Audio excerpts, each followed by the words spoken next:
ย่างบ่น้ำมันเจ้าอยู่เฮือนน้ำมันขาวน่ะเมื่อแล้วโอ้เอาคักๆได้ผู้โอ้แห้งเว้ยพ่อใหญ่บ้านเอาปะตื้ออะไรเก็บปะไงเฮ็ดพ่อใหญ่เฮ็ดเอายกเอาทบมันนี่ต่อลงน้ำ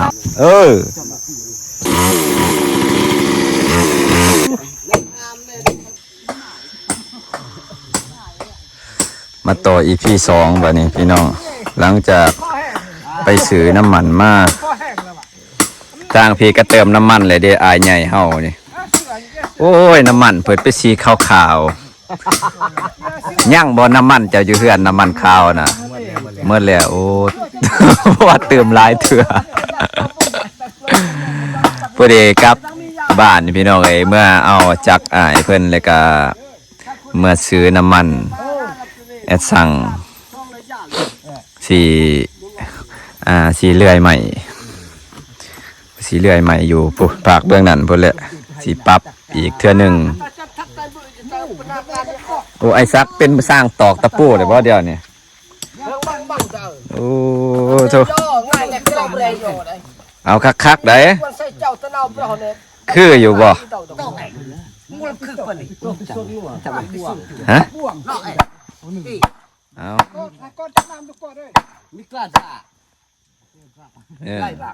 โอ้ยัง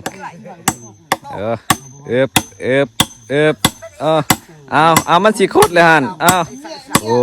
เนาะโอ้เข่าเซยโอ้สร้างตอกเด้โอ้มือตอกเซ็ตบาทนี่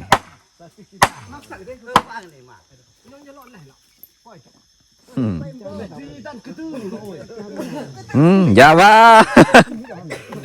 นี่เป็นขุดใหม่นี่เซอร์ผ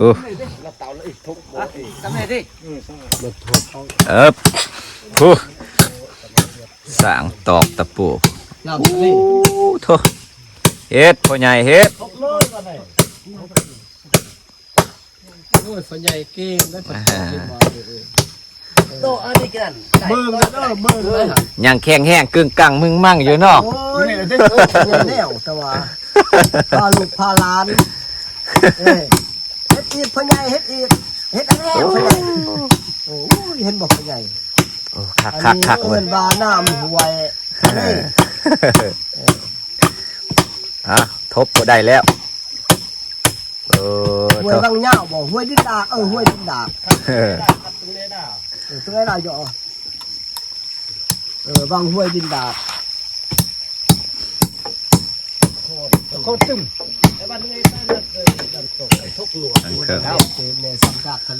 แม่นนะโอ้เคยยกซอมหมวกดูดิเห็นบ่คักเนาะเดี๋ยวผู้สาวหน่อยสิบ่จื้อเด้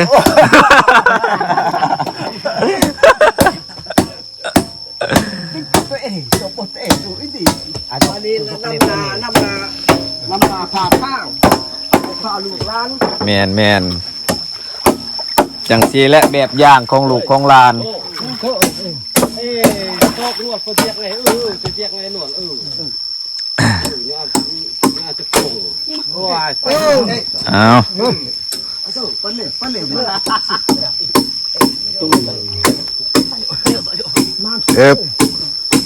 พ่อใหญ่บ้านเอ็ด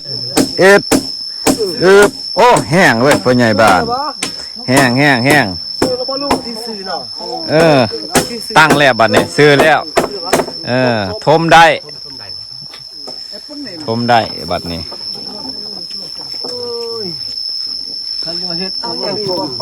แมนยังสมมีไว้ผมหนอชก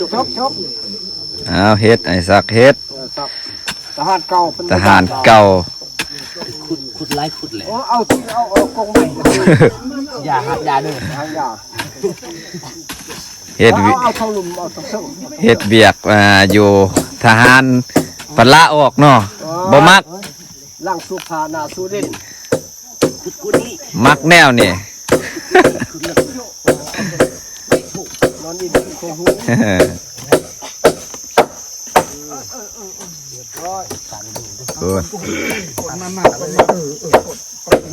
โอ้ยหน่อใหม่นี่ตอกยากเนาะ กราบอะไรล่ะนำเติมนาอีกที แต่ก็นุ่นหลวงนี่ทางอย่างนะ ดาวตอกดาวเก็บกันจบดาวตอกโยกให้ตรง เอา ประตูอะไร เอา เก่งปัญญา เฮ็ดพ่อใหญ่เฮ็ดเอาเบาหน่อยตอกบัดนี้ รอเน้นตอกมันมืด โอ้คืออยู่ นี่ โอ้บ่ธรรมดาฝีมือ รุ่นตื่นตกมา นี่เอาโอ้มือตอกอะลีเนี่ย ปั๊บตึก เข้ามาป นี่จบลาย งามดี ถูกเป็นปืนเลยนะบอกไปไหนนั่น ก็เป็นอะไร เป็นไหนนั่นเพิ่มมาเป็น ดึกก็เลยสวดปลาพื้นเลย ใส่ห้าวเลยบ่พ่อใหญ่ จะมาโผล่มาเลย โอ้โถ เต็มต้นที่ตาก งามอะดีใหม่อันนี้ตัดอยู่ในบ้านเฮาพุ่นบ่ไม่พ่อใหญ่นี่บ่ไม่พ่อใหญ่บ้านนี่ว้าโถตะใหม่งามๆเอาออกก็เลยบ่โอ้เมียนก่อนยานตกน้ำยานหาบ่เห็นจังได้ละจากวันนี้ ดูเลยดีเอาเล็กตัวนั้นกดตัวนั้นด้วย โอ้โถได้อยู่ ดาวอีก เอาอยู่มานี่บัดนี้ ตัวไหนก็ใส่ ฮะเบิ่งนี่แก่นี่บ่นี่เอาปีกหน่อยนี่ก็ได้เพิ่นเนี่ย ย่อมาผิดปกติ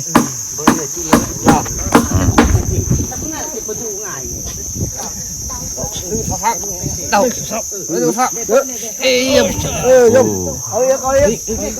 เอ้ยยมสบายเพียง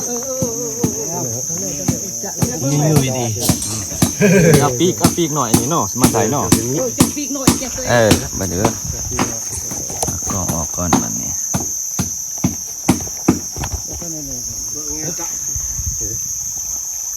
นี่ก่อนเลยแต่ เฮ้ยมันเนี่ย มาก่อน มาก่อน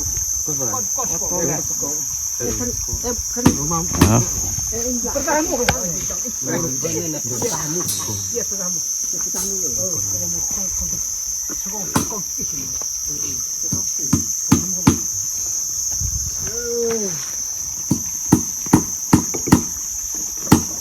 อ้ยจงมาไม่ทุบตัวเอ้ย ตอกมัน เอ้ยทุบตักเลยเอ้ยมามใส่โต๊ะไอ้ดันเนี่ยทุบตักตัก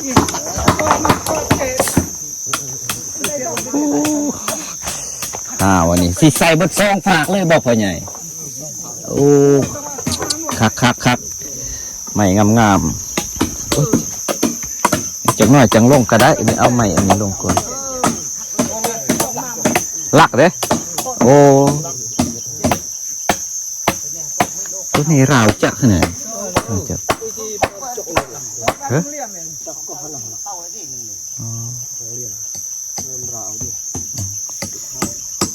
คือเต่าอยู่รกเป็นนี่กำลังนี่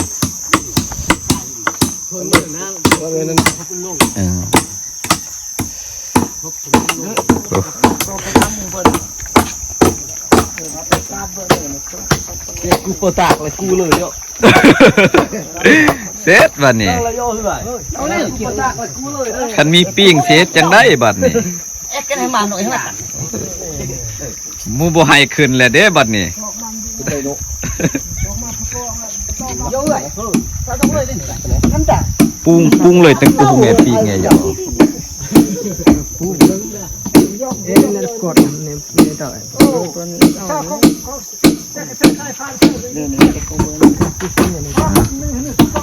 ผู้เด็ก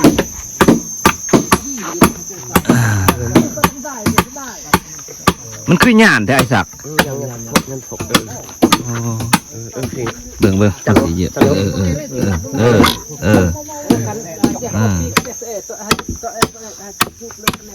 จับเลยทบมันนี่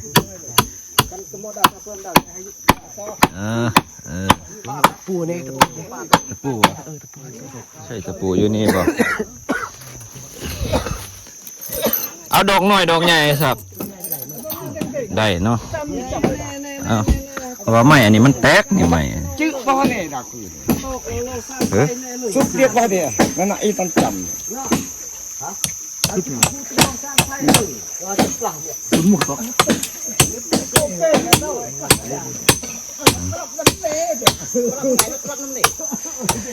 โอ้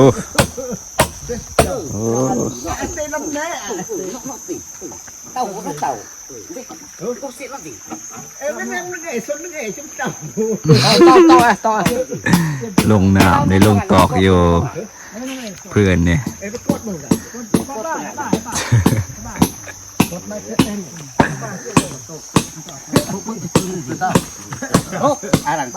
สิตอกยังได้น้ำด้วยนะน้ำงานตกมาเป็ดโอ้ยตัวเต็มเจ้าบังเน่ปนนี่เจ๊ดอกตื่นแช่น้ำเลยเด้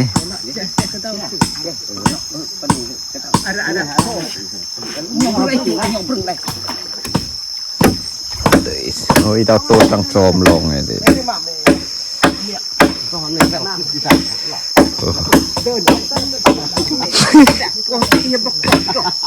ไว้ตกพอดีพอใหญ่งมพอแห้งอ้าวเดี๋ยวได้ป้อนโตบ้างเลย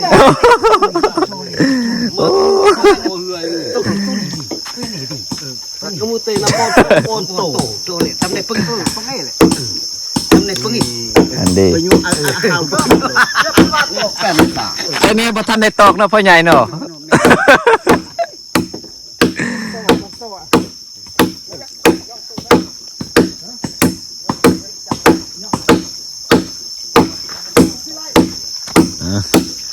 กันได้ตอกพอดีสิถอนเขื่อนพอแห้ง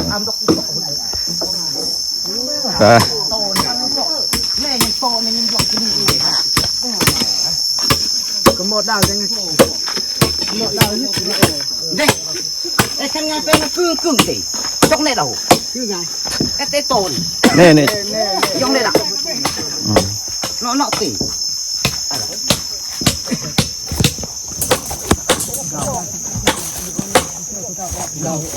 ดาว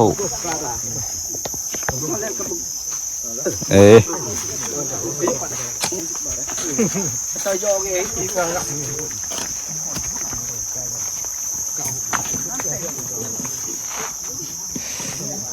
ดีหัวกาก้าวก้าวตื่นตกกา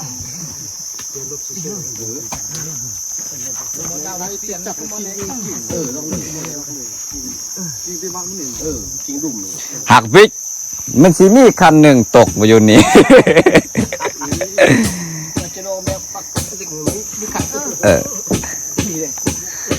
มันต้องมันมีย้อนความประมาท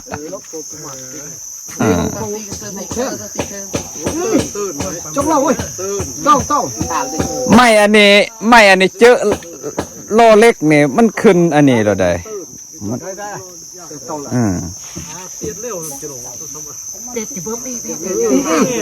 อีน้องขับสุดเอาก็สุดเอาเก่าสุดเอาเตระ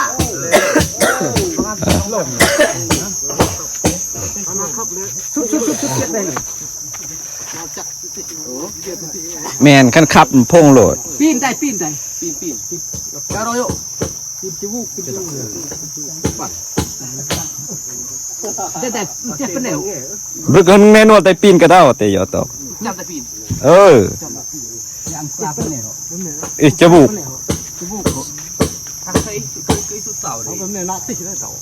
หากเตานาตีเนี่ยคันแอนน่าจะเนี่ยต้องตายตัวนี้จังน้อยปาดจังหน่อยยูมาพี่อีก ให้มันได้ซ้ำหนึ่งก่อนมันเข้ามา ปีนเลย ซ้ำนี้ได้บ่ปดเนี่ยตอกยูมาอีกเบิ่งเพราะว่ามันหน่อยเด้เอาสิปาดจังหน่อยยูมาอีกหน่อยหนึงอ้ายเบิ่งไม้ซ้ำเนี่ยขีดตักทำนี่แต่พื้นปีนปาดพื้นติดจักเลยหัวหน้าปาดอันนี้ซ้ำนี่ปาดจักหน่อยดอกพอให้มันอันนี้ตั้งขึ้น อีในจุบหัวไหนจุบลองนี่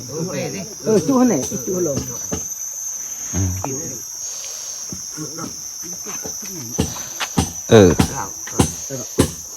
พูดเฮ้ย บ่ต้อง เป็นเหลี่ยม จะเล่นนักเชียงปืนถุงนี่ ไอ้บัตรรถทำดอกบ่เอ้เหรอ ปีนเท่าปืนเลยปืนถุงนี่อันนั้นปืนถุง เอ๊ะตั้งหน้าเด้อ อีนั่นแม่จุบจุบอีจำ ง่ายมาซ่าพ่อใหญ่ ยกตัวไหนตอนไหนกระเจ้านะยังไงจับอีกแบบพับโลนเลย ปาดเลย ก็มามีตัวมอนเนี่ยยังไงจับ ปาดออกหน่อยหนึ่ง ตัวไหนจะครึ่งเนี่ยความกระบู เป็นยังดอก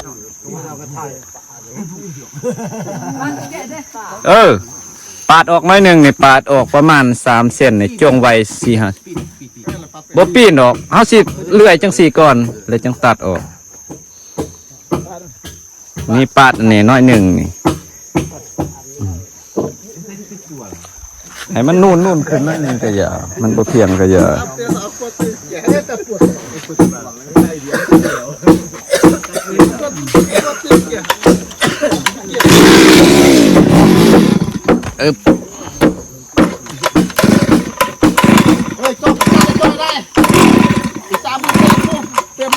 ต่างคนตอบตะโกอยู่เอาน้ำมันบ่ลง นี่ไตรละลองเลยตัวม่วงเลยละบ้าลองเนาะ นี่พ่อใหญ่จักหน่อยนี่แล้วนี่ก็สิมีคนโต้นอีกได้นี่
อันแน่พอทำเมกบ่เห็นว่าสิบ่ได้ลงน้ำ อันแน่ ตั้งตัวหลานเลยตั้งตัวหลานยิงหมูไม่คือสั่งบ้านบ่มีมันจะพืดเนาะห้องมันยังหน่อยโอ้ยพอดีดึงถอยหลังอีกจักหน่อยว่ามันนวลขึ้นเนี่ยมันเงื่องขึ้นแฮงสันว่าเขาสิเตะเนี่ยอ่างพี่อีกไก่แล้วพี่น้องเอ้ยไก่สิได้ไตเลยแต่จักหน่อยก็สิใส่ฮาวอีก้าวดอกบ่หักง่าย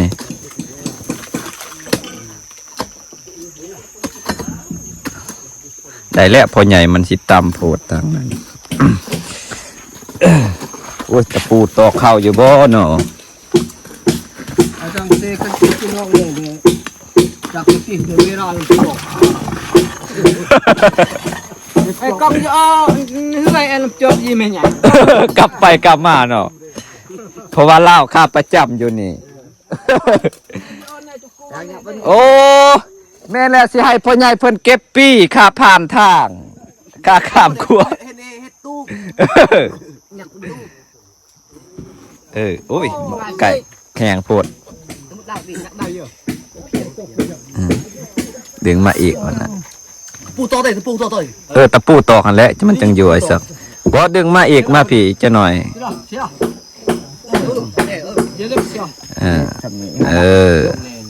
เจ็ดบ่อยจริงหรอบ่โอ้พอดีงามโยจอกล่องห้องใต้พื้นจะเป็ดโต๊ะคะแนนได้โอ้จะเลย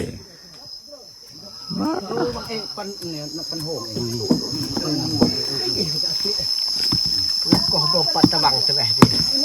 เนี่ยพอแปะ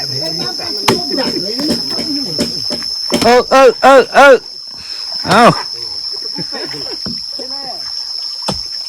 ตะปูเป็ดหมดแล้วยังบ่มี บอกนี่ก็เล่นรถที่จังองค์การมีเงาะนั่นลายสามละบ่มีเงาะนั่นหรอกหวานเนี่ย เอาไปเราเจ็ดกระเจ็ดปูปะเนี่ยไม่หลบ ยิงตะปูสิบเลย ปูสิบเนี่ย ยิงตะปูสิบนี่เลยยิงเขาเลย เลยตะปูสิบสิบเลยตา ในตะปูไงนี่ 12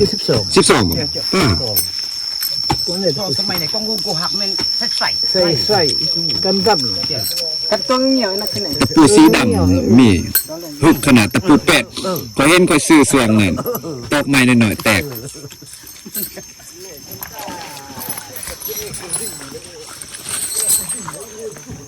โย่จบ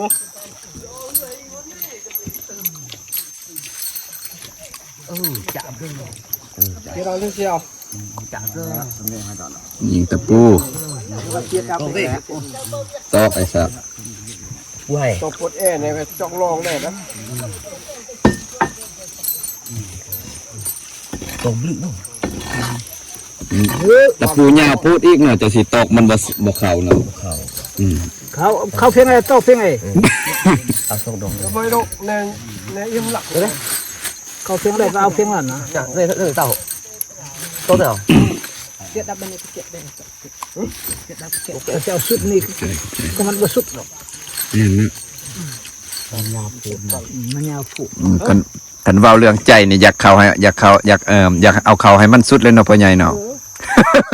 รังเราก็เป็นสุดแล้วคักบาดไว้อยู่เนี่ยวะนั่งคนเตาแนวดิทราบเลยอยู่ย่อบ้านน่ะนี่โอ้คักบาดเลยแต่ไอ้เราให้ใส่สูงกว่าตัวเติมนะ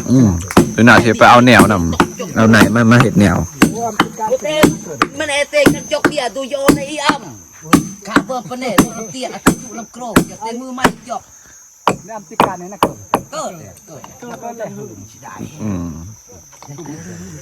ก็ทำตุ่ต่อหิวลูกกี่ละอ้าวบ่เอาเขาจำก็ได้ว่าแต่มันสอดเลยบ่ นี่จอกมาแหละก็เลย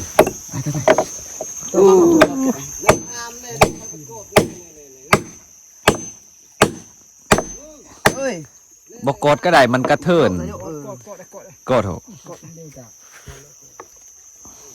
ไม่มา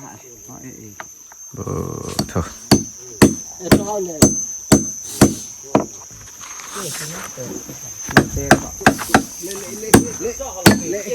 ที่เลยอีเราจอกนี่บนตุ่มนี่จอกง่ะตุ่มเลยมึงเลยได้จอกก็มาดาวเต็มจอกมาดาวชำนาญอะไรเลยดีเหลือได้ดันจะเจ๊จำกันเจ๊ตื่นเลยมุตเตบาจักจะปลา ยังใส่อันนั้นทางนั้นต่อไปใส่เล็กขอดเล็กทางนั้นอีกไปเดี๋ยวติดตาม EP 2พี่น้องEP 1เอาซ้ำนี้ก่อน